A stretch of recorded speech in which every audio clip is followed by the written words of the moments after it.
لذلك استنكر سكان قرية لوغارتا التابعة إداريا الولاية المنتدبة بن عباس في بشار الغياب الكلي للسلطات المحلية وتخليها عن دورها في الاستماع لانشغالاتهم حسب تصريحاتهم، وعلى رأسها تفعيل البرامج التنموية لفك العزلة عن القرية النائية، والأهم فيها تعبيد الطريق المصنف كطريق ولائي.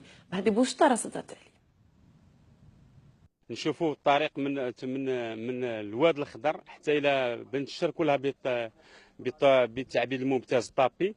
الا قريه لوغارتا يعني اللي ما بقات القريه الوحيده اللي ما تستافدش، ما خدمولهاش الطريق هذه تاع طابي. الولايه هذه نهار جات ما استفدناش منها عامين، هذه حتىش القودرون يديروه في الزنق الصغيرين في حواشيه يدوه الكرفي، وحنا قال لك والو. والمسؤولين هنا في بن عباس على مستوى لوغارتا منعدمين، الولايه البلديه حتى واحد ما رايش عنايه، حتى واحد. نطلبوا من السلطات هذه تحرك شويه، تشوف تجي تخبرنا احنا نتحركوا، اللي ما تحركوش احنا نكونوا نفوسنا ونتنقلوا اللي كنت للوزاره ونتنقلوا يوجهونا. فيما يخص الطريق نتاع لوغارتا فعلا انه طريق يعني ليوندماجي فعلا، وحنا كبلديه يعني الامكانيات ضعيفه باش نقدروا نرموه، ولكن قمنا باجراء اللي هو اننا صنفناه يعني طريق ولائي.